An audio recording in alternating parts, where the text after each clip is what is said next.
Hoje, o que vai acontecer aqui? Nós vamos trazer o Dr. Luiz Aibinder, que é um camarada que tem, por opção profissional, uma carreira brilhante como psicólogo, mas desenvolveu no rádio, através do programa Haroldo de Andrade primeiro, depois com Francisco Barbosa, da Rádio Tupi, nos seus espaços de muita audiência, um talento que é conversar diretamente com as pessoas e buscar soluções comportamentais, que é um negócio bacana e vocês vão entender como a gente aprende com ele pro dia a dia. Nós vamos trazer também exemplos de como a comunicação pode, no dia a dia, na vida da gente, na família, no estudo, na busca do sucesso, na vida corporativa, profissional, ajudar a gente a crescer e otimizar cada movimento na busca dos nossos sonhos.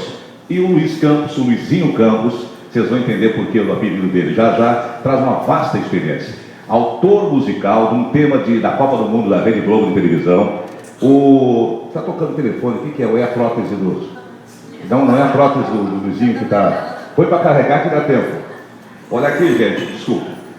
O Luizinho vai falar sobre a vida dele, contar histórias maravilhosas, e de todas as histórias ele vai tirar uma lição que vocês vão entender com bom humor e alegria e com emoção como é possível escrever a própria história de uma forma bonita. Eu costumo ver a vida, eu gosto de fazer assim comigo, com os meus filhos, com os meus amigos, sempre que é possível delirar, projetar, sonhar junto com as pessoas que eu gosto.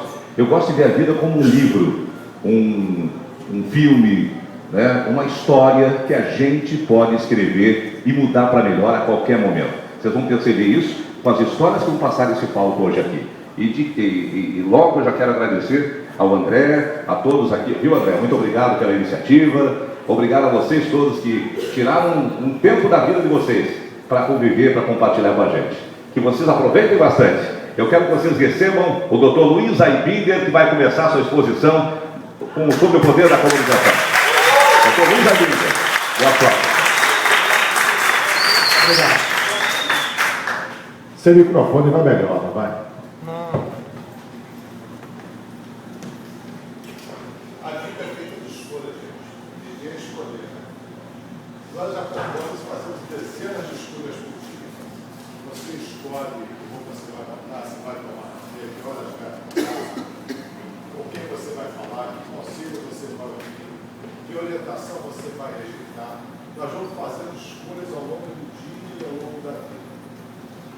Lentamente, essas escolhas diárias vão formando nossa personalidade.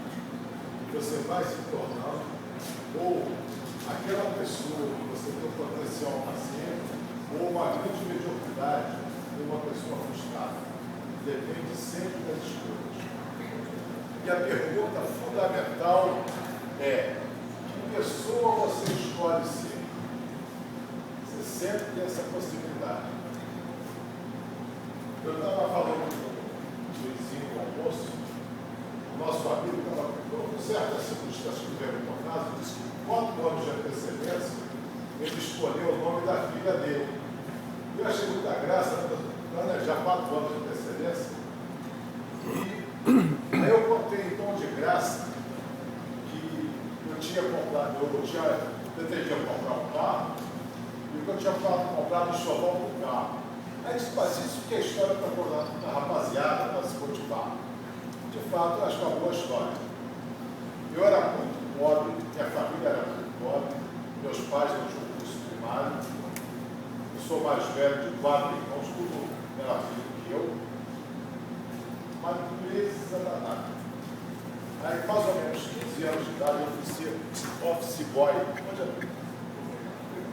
Eu fui ser office boy no Citibank.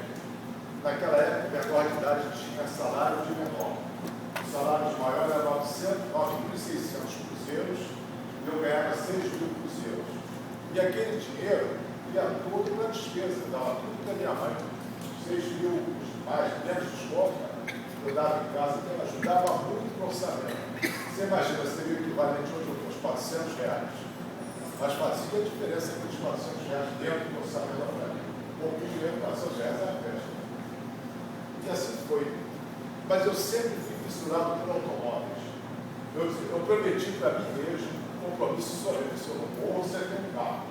Não vou morrer sem ter um automóvel. Como se eu pudesse controlar não morrer. Mas com aquela idade, acreditava que sim. Acabou essa fase, me tornei maior de idade, eu melhorei de vida, passei a ganhar o salário mínimo de bancário. Eu era office boy no Citibank, e o branco, hoje é preciso, tinha uma alfaiate, não era muito interesse. Aí eu passei a ganhar o salário mínimo de bancário, que é um pouquinho mais do que o salário mínimo da época. E logo depois eu passei no concurso da Petrobras. E passei a ganhar muito dinheiro em relação ao que eu ganhava anteriormente. Quando eu passei a ganhar esse muito dinheiro, eu vislumbrei a possibilidade de comprar um carro. Aí eu comecei a comprar cera Grand Prix no mês, espanador, flanela, e minha mãe caía na minha pele. Você é a primeira pessoa do mundo que faz enxoval para carro, vai ter enxoval para beber, enxoval para luta, vai ter enxoval para carro. A pessoa inventou, você modéstia do enxoval para carro. Mas eu comprei o carro, na época na Petrobras, eu ganhava 110 mil cruzeiros e pagava 100 mil de prestações de carro. Claro, eu podia andar de carro porque eu não tinha para gasolina, mas eu tinha um carro. E outra vez a minha mãe no meu pé. Você não tem cueca? Eu digo, tenho cueca. Você não tem cueca? Eu digo, eu tenho um carro, não preciso de cueca. Você não tem cueca? Eu digo, tenho cueca. Mas olha o estado que elas estão. Eu digo, enquanto estiver arrebentando o sol, ainda está usado.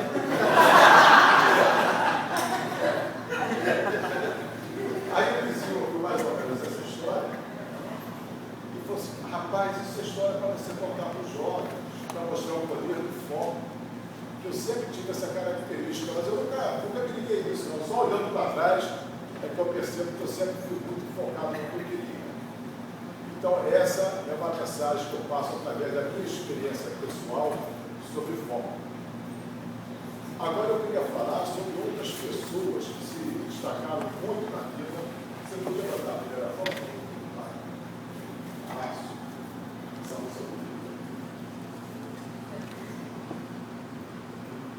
Tem ela. A gente fala assim, José Pinto, de cabeça, tem tudo, né? A gente acha que já nasceu rico e nasceu prontinho assim. José Pinto já nasceu em 1980, em julho, na cidade de Horizontina, Rio Grande do Sul. 6 irmãs, era pobre. Mas essa moça tinha uma determinação implacável. Ela, quando era criança, na escola, chamavam ela de Olivia Padilha ou Saracura. Mas ela queria ser modelo.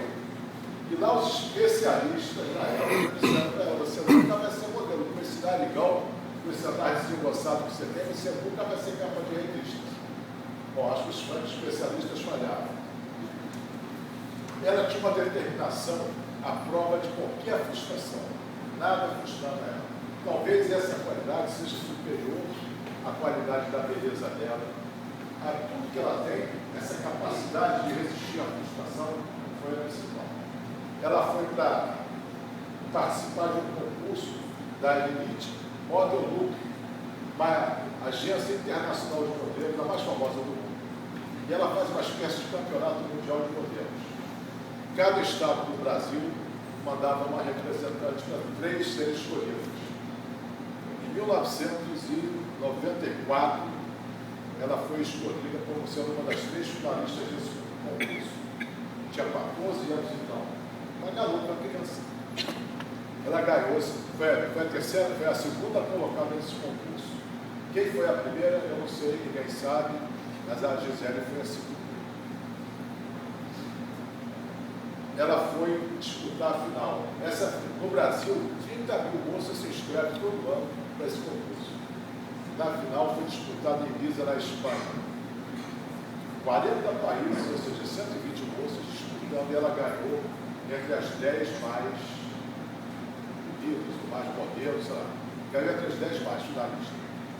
Com essa projeção que ela obteve, não era grana, era só projeção. Com essa projeção que ela obteve, ela conseguiu fazer alguns desfiles no Japão, voltou para o Brasil e ficou pastando, não acontecia nada. Em São Paulo, sozinha, imagina um garoto de 14, 15 anos, com pouco dinheiro, batalhando para conseguir um emprego, tomando não aos montões, e ela lá firme na posição dela. Voltou para casa em Horizontina, desanimada, sem trabalho, sem escola, porque ela tinha deixado a escola, e com as expectativas muito abaladas. Mas ela desistiu? Não. Continuou batalhando, até que em 1981, imagina, 5 anos depois, 1998, ela conseguiu ser capa de uma revista internacional. Depois de 1998, ela estourou. No ano seguinte, 1999, aí se tornou a Gisele Bündchen, famosa. No mundo todo, ela foi capa de revista. Ela nunca se submeteu ao mundo da moda. Ela não queria competir com ninguém, ela andou do jeito que ela costumava andar, do estilo dela. Não fez cirurgia plástica, se impôs o mundo da moda, se curvou a ela. Essa é uma vitória extraordinária. Hoje ela tem 31 anos, uma das mulheres mais ricas do mundo. Então passou 5 anos de madureza enorme e superou, graças à muita perseverança. Isto posto, podemos concluir 2 coisas. O poder do foco. Se você pegar um jornal e deixar no sol, o que acontece? Nada. Se você puser uma lente de aumento entre o sol e o jornal, o que pode acontecer? Pega fogo. Por quê?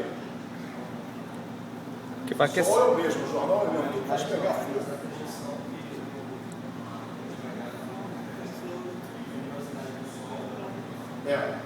A lente de aumento vai convergir todos os raios do sol no mesmo foco. Aquilo aumenta o poder desse foco, faz com que pegue fogo. Assim é o foco. Fica a lente de aumento.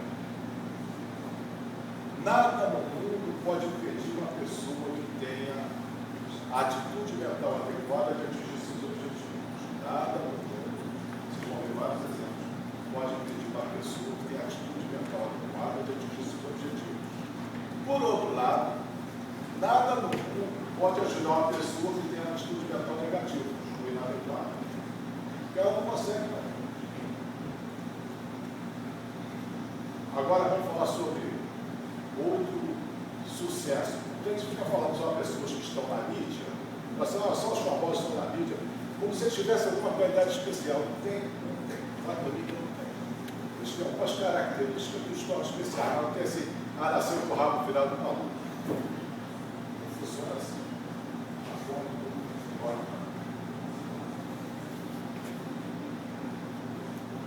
O bonitão aí quem é? Não, o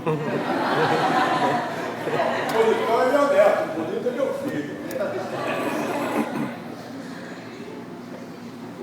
Meu filho sempre foi um garoto normal, estudioso, fez a UFRJ, se formou em administração, foi fazer estágio no Senai.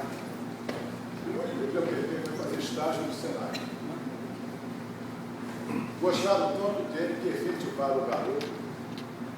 Em pouco tempo ele era o chefe da divisão, o SESC, o Senai Finja chefe da divisão de orçamento. Olha que responsabilidade.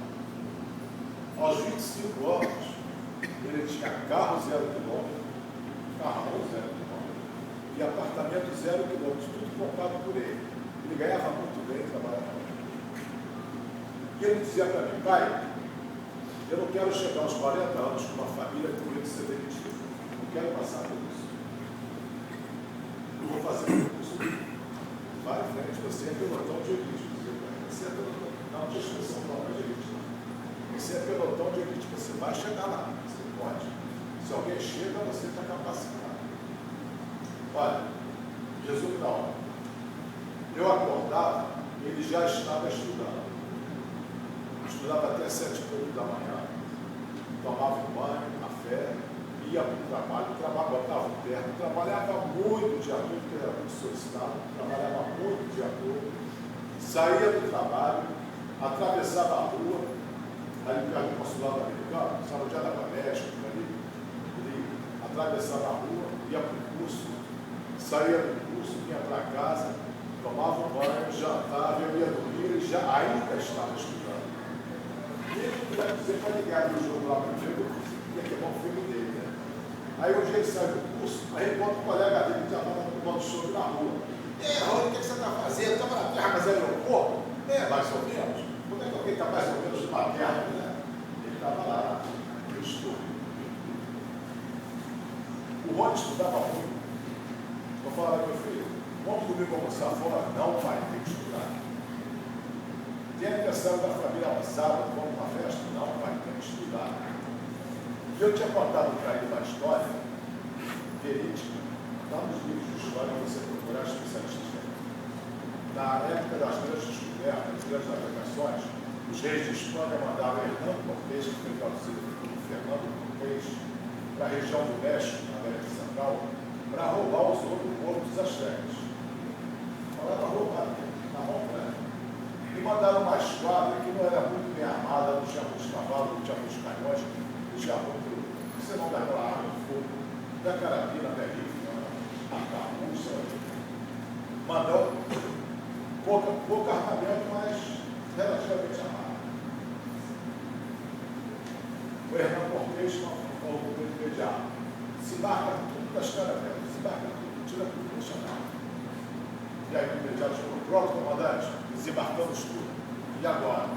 Agora toca fogo nas caravelas. Mas, comandante, toca fogo nas caravelas não é interrogar.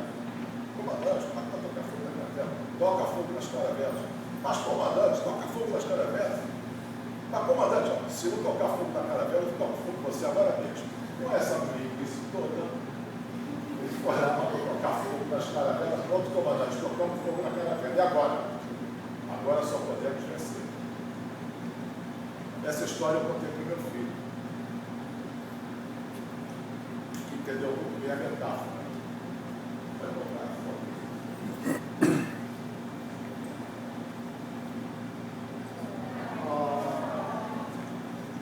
Por que essa foto está aí?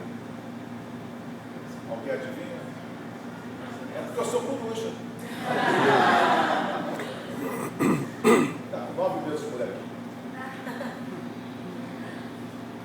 Aí meu filho dizia, eu digo, você vai desistir? Não, pai, não vou desistir. Às vezes você reclamava, estou cansado. Férias trabalhando, feriadão, agora tem um feriadão enforcado, né? Estava estudando, sempre estudando, eu trabalhando e estudando. Digo, não vai desistir? Pai, não tem fogo nas caravelas. E ele incentivou muito os colegas dele de curso, vários eu conheci, que falam assim, poxa, eu toquei fogo nas caravelas também. Teve um que era da Firjan, depois que o outro passou, disse, poxa, se o homem passou, também posso passar. Ele pediu demissão, ele era casado, a mulher trabalhava na AMPA, é a concessionária de Cruz de Niterói. Você é o banco, você vai estudar no banco você. Aí ele pediu demissão, ficou estudando, fez inúmeros concursos sem passar. Às vezes, quando encontrava o rapaz, ele constrangido de ser sustentado pela mulher, eu digo, e aí, você vai recuar ou tocar fogo nas caravelas? Você não botou de cuida dele. Não, toquei fogo nas caravelas. Enfim, ele passou pelo concurso público em São Paulo, mas era complicado ficar em São Paulo, era aqui, semana, aquelas coisas caras também. Depois ele fez o concurso público do Rio e passou. Sem carro, ele passou aqui no Rio de Janeiro. O Rony não desistiu. E, isto posto, chegamos a duas conclusões. Ou você paga agora e aproveita depois, ou aproveita agora para pagar depois. De qualquer jeito, você vai ter que pagar. Não tem como não pagar. Se vocês pensam que não vão pagar, não é errado. O Rony pagou na época, hoje ele está com 9 anos na Receita, então 10 anos, 11 anos atrás, ele pagou o preço e agora está aproveitando um salário ótimo, uma vida tranquila, não vai ser mandado embora do emprego, dificilmente ser demitido. Uma família funcionando bem. Ele pagou antes e está aproveitando agora. Ele tem um amigo que estudava com ele até o segundo grau, com as mesmas oportunidades que ele, que resolveu aproveitar na época e agora ele está pagando a profissão dele do locador de insufilme. Não é ridículo você comprou um carro de insufilme, mas o potencial dele ficou atrofiado, porque ele resolveu aproveitar naquela época e está pagando agora. Quando a gente compra um carro, fala, vamos puxar um fulano para botar insufilme. O apartamento precisa de insufilme alto, deixa eu fulano, vai dar uma força para ele. Mas é uma vida que ele não precisava ter, poderia ter feito outras escolhas. Ah, se vocês quiserem fazer alguma pergunta, à vontade durante a apresentação, não tem problema.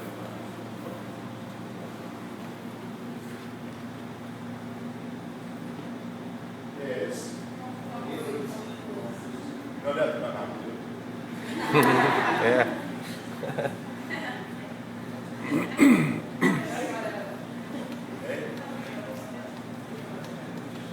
O Tom Cruise, olha só a história dele, como é dramática.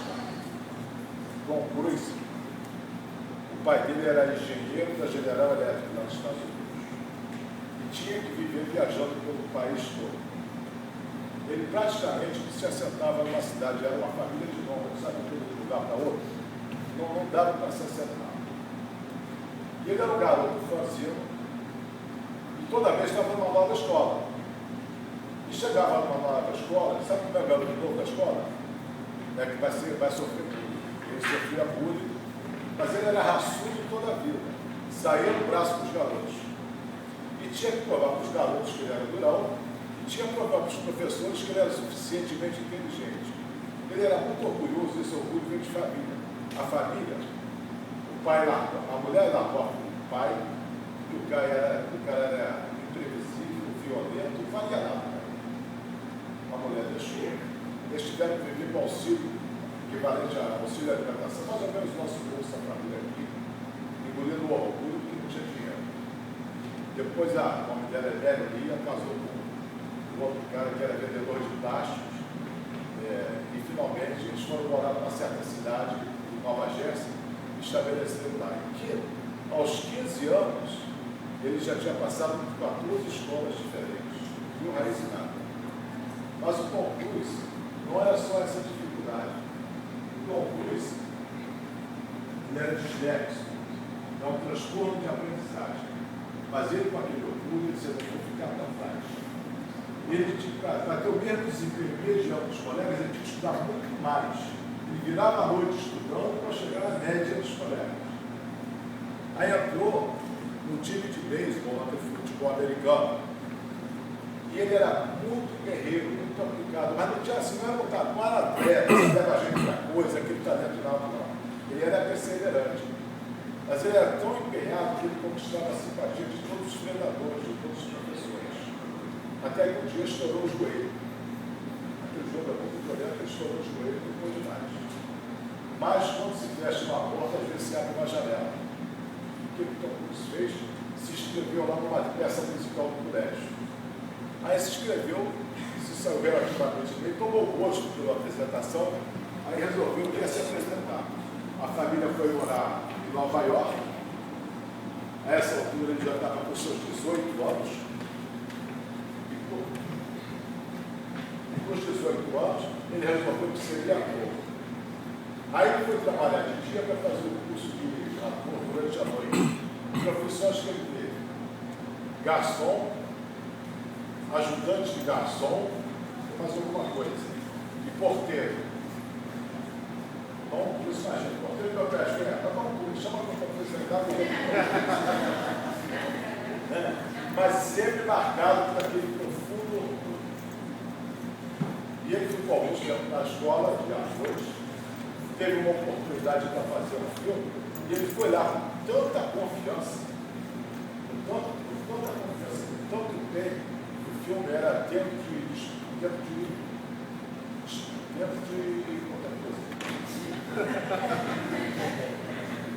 Ele foi é óbvio que é mais difícil. Toque de recolher. É um filme que era uma revolta de uma academia militar, não sei se vocês lembram. Ele foi com tanta disposição para fazer o teste, que o diretor deu um papel mais importante do que o pretendido, com um salário muito maior do que o pretendido. A dedicação dele. O Tom Cruise entendeu que se ele não tivesse um foco obstinado na vida, ele não chegaria onde queria chegar. Então ele não teve esse foco obstinado. Ele foi elogiado por diretores depois desse toque. Ele foi fazer um sucesso mais sucesso.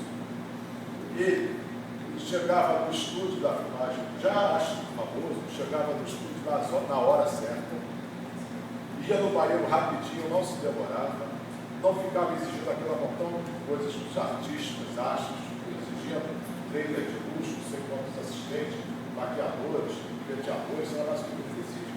Ele não criava nada. Outro diretor falou assim: o Tom Cruise é um astro que acha que uma pessoa comum. Esse foi o Tom Cruise. Isto posto, podemos concluir que a chave do sucesso é a autoconfiança. E a chave para ter autoconfiança é muita preparação. Não sei o que vocês escolhem, mas está muito por aí.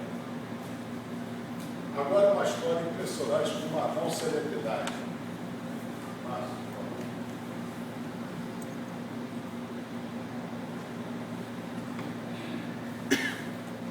Esse é uma não celebridade.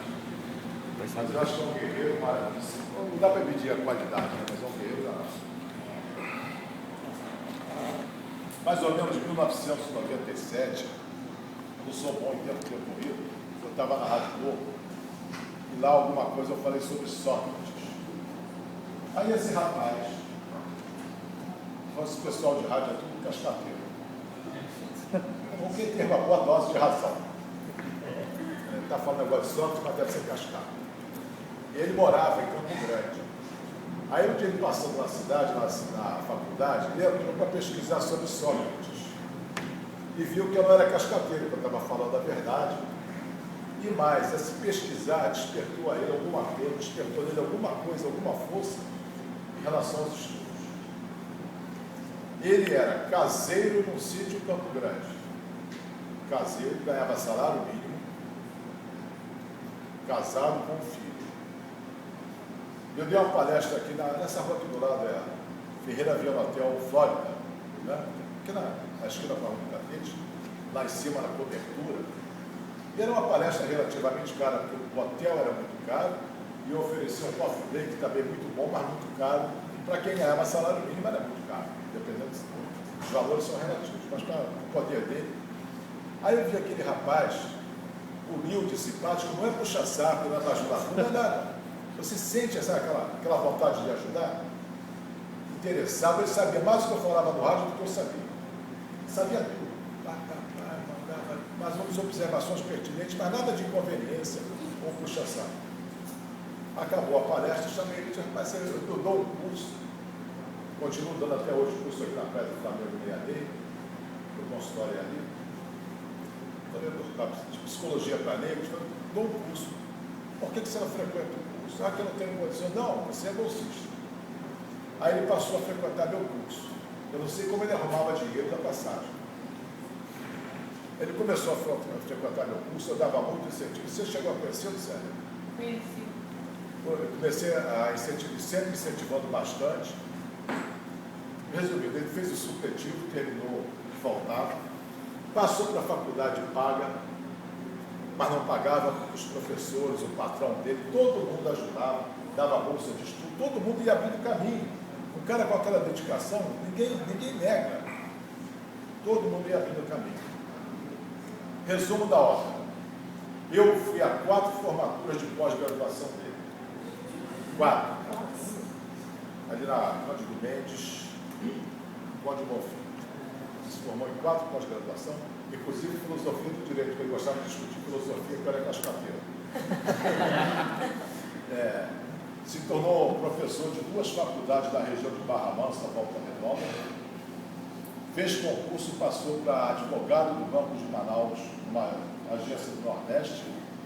E para resumir a história, o Alexandrino hoje é juiz no Maranhão. Tem cara de pobre, não tem? Cara de pobre. Parte da turma do nosso almoço de confraternização, aqui no Hotel Novo Mundo, também nessa rua. Parte da minha turma, Zé Alexandrino ali agachado. Todo ano ele vem do Maranhão, solta do aeroporto aqui, quase que atravessa a rua, lá no hotel para participar do almoço. Dia dos Pais ele me manda mensagem, que ele não tinha pai, ele não meu pai. Dia dos professores, do psicólogo, do seu filho, fica enchendo a minha bola. E eu não acho que eu fiz tanta coisa não, mas ele fez tudo. Próximo.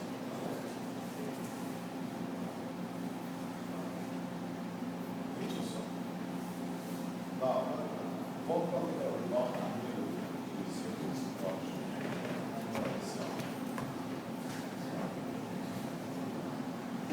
Vai deixar o Manu que é mais bonito que nós, né? Alguém vai dizer que não? Não. Agora, outro gigante, Stallone. Stallone, com 30 anos, em 1973, casado, mulher grávida, desempregado, ele só andava de carona no todos os dias. Duro e demarrete. Queria ser ator. E pronto, ninguém convenceu o cara do contrário. Ele morava em Nova York, na época. Ele já tinha percorrido todas as agências de casting, agências que fazem recrutamento no cinema. Ele tinha percorrido todas, muitas vezes, e várias delas ele já tinha sido recusado por mais de 10 vezes. E isso todo parecia, depois de ele fazendo declarações, isso parecia que todo mundo tinha ensaiado o mesmo texto. Você tem cara de idiota, fala feito idiota, ninguém vai querer ver o idiota na tela. Isso, ele passou de 69 a 73, ralando nesse vídeo. Lutava, nada. Armadureza total. Um dia, para fugir do frio de Nova York, ele se refugiou para a biblioteca pública. Aí começou a ler um livro lá para passar o tempo, para ficar fora do frio. Aí lá é abaixo de zero no inverno. Ele é um livro de contos de Edgar Allan Poe. Isso aí tem alguma coisa para mim, eu não sei o que é, mas tem alguma coisa para mim. Ficou com aquela mosquinha lá no fundo da cabeça, ele tem alguma coisa para mim. Continuou.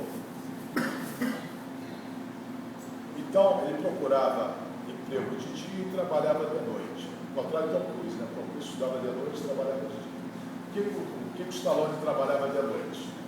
Era segurança, garçom e principalmente limpador da jaula do zoológico.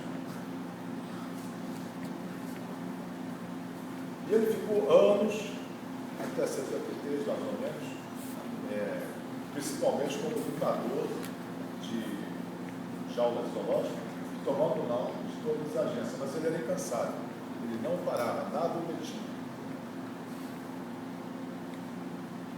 Aí ele conseguiu um papel muito secundário no filme, que ganhou uma merrequinha que ele falou depois, que era um pouquinho mais do que ele ganhava limpando jaula. Aí se mudou para Los Angeles, onde fica Hollywood, o centro do cinema americano. E outra vez lá ele continuou. Em 1975, o que o Stallone fez? Ele estava assistindo uma luta de televisão no bar, uma luta de boxe, o Muhammad Ali, já ouviram falar? Cassius Clay, o Muhammad Ali. Essa garotada não sabe o que é. Foi? Muhammad Ali. Está vivo até hoje, está com mal de Parkinson, ele é famosíssimo. Lá nos Estados Unidos é um ícone. Mas o Muhammad Ali, em 1975, estava lutando com um lutador chamado Charles Whitner. E esse Charles Whitner é aquele cara enjoado, sabe? O Cassius Clay, muito bom lutador, excelente, melhor do mundo, campeão do mundo, não sei quantas vezes. Batia, acho que o Lula estava tentando dar nocaute pro Muhammad Ali por nocaute, se é cansaço. Vai cansar tanto que vai cair. Ele apanhava, caía, sangrava, achava todo mundo já. Agora não levanta mais. Ele levantava, todo machucado, se aguentava, apanhava mais, caía. Ele aguentou muita pancadaria, muito além de qualquer expectativa, e no final ficou lá esticado da nota. E o Stallone se identificou demais com aquele ditador, com o que perdeu. Porque a vida batia muito no Stallone. O Stallone, quando ele nasceu, naquela época se fazia parto a fósseis. Era uma espécie de pizza gigantesca que puxava a cabeça do neném. Não sei se usa ainda isso. Lesionaram os nervos da face. Então, essa lesão causou uma paralisia e depois, quando ele começou a falar, falou com uma voz estranha e de uma maneira estranha. Ele fala, não se entende muito bem, mas é devido a essa paralisia facial. Já tinha essa desvantagem. Depois dessa luta, ele ficou tão impressionado que foi para casa. Tem uma mensagem para mim, outra vez tinha uma mensagem, da primeira lá no livro que ele leu uns 3 anos antes, depois ele tinha uma mensagem, o que ele foi fazer? Sentou numa mesa velha na casa dele, pegou uma caneta bic, um caderno espiral, começou a escrever uma história de um lutador com o qual ele se identificava, esse que estava te apanhado. nome da história é Rocky o Lutador. Mas a luta dele não acabou aí, estava começando. Numa agência de talentos lá, ele foi pela 10ª vez para tomar um não, tomou o não habitual, quando ele já estava saindo, ele disse: vocês se interessam por algum roteiro? Aí os caras disseram: depende, deixa eu dar uma olhada. 2 dias depois ele mandou um roteiro para esses produtores, esses agentes, né? Mandaram para o Night the Arts esse roteiro, e o Night the Arts se interessou pelo roteiro. Disse: pô, que legal esse roteiro, bom. Faz o seguinte, os agentes, dá 20 mil para o autor. Chamaram o Stallone, ó, aceito $20 mil. Para quem está na dúvida, você não quer $20 mil. Aceito $20 mil, mas eu quero ser o ator principal desse filme, eu quero ser o Rock. Com essa cara de idiota, com essa voz de idiota, não é mais chato. Eles não gostam. Bom, aí eles aumentaram a oferta, mas ele não podia participar do filme. Aumentaram de novo a oferta. Não, nós vamos botar o Al Pacino para fazer esse filme, Ryan Hill ou Paul Newman, um dos 3, que era o super astro da época.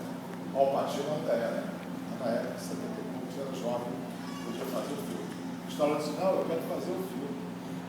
Eles foram aumentando as ofertas, chegaram a $255 mil. O filho do Stallone, que está para nascer, não tinha dinheiro para comida em casa, a mulher botando a maior pressão nele. Qualquer um que vendesse um roteiro de $255 mil já estava sendo consagrado como um roteirista bom em Hollywood.